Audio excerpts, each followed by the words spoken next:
Avec une nouvelle adaptation du célèbre roman d'Alexandre Dumas, Le Comte de Monte Cristo, a-t-on droit à un film sage et scolaire ou à une œuvre enlevée et passionnante?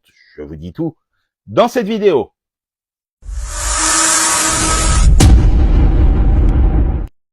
Salut à tous, dans cette nouvelle vidéo, je vous parle du très attendu Le Comte de Monte Cristo, le nouveau film d'Alexandre de la Patelière et Mathieu Delaporte, avec Pierre Ninet dans le rôle titre.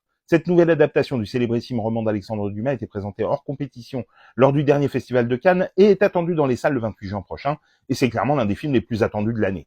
Après avoir écrit le diptyque des Trois Mousquetaires, réalisé par Martin Bourboulon, Alexandre de la Patelière et Mathieu Delaporte, se sont donc attelés à Monte Cristo, avec une immense ambition, celle de proposer un spectacle total avec des décors somptueux, des costumes qui en jettent, un casting dantesque, bref, l'ambition de réussir un pari des plus difficiles.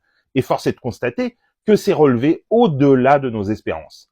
Le Comte de Monte Cristo version 2024 est une œuvre intense, puissante, pleine de rebondissements et de fausses pistes, ce qui est bien la preuve qu'Alexandre Dumas était déjà à son époque l'un des plus grands scénaristes de tous les temps. La force de ce nouvel opus est qu'il garde le meilleur de l'histoire originale tout en y mixant des ingrédients modernes, sans pour autant vouloir y agréger une part de jeunisme. Le classicisme du film le sert et en fait une œuvre intemporelle. Le film est d'une fluidité bienvenue et il ne vient poindre aucun ennui pendant les 3 heures de projection. Les coups de théâtre, la tension dramatique, l'action qui ne prend jamais le pas sur le récit mais lui permet d'avancer, tout est parfaitement agencé. Même si la partie de l'incarcération au château d'If est celle qui a le plus de mal à s'épanouir dans la densité du récit, et que le génial Pierfrancesco Favino est un peu sacrifié à notre grand regret dans ce bloc, l'ensemble fonctionne très intelligemment de bout en bout. Au casting, c'est carton plein, Pierre Ninet est formidable et sa palette de jeux vertigineuse est ici exploitée du mieux possible. Laurent Lafitte, le procureur Villefort, Bastien Bouillon, le général de Morcef et Patrick Mille, le banquier d'Anglars, sont absolument parfaits en méchants, tâche dont ils s'acquittent tous trois avec talent et délectation.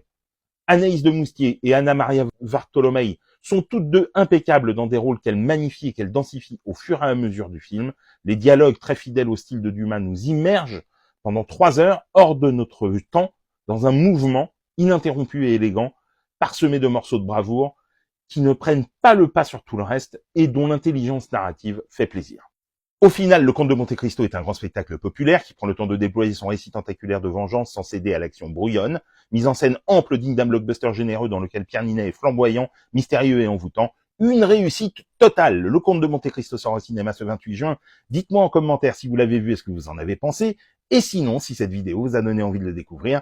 Et pour des conseils ciné, séries, livres, n'oublie pas de t'abonner.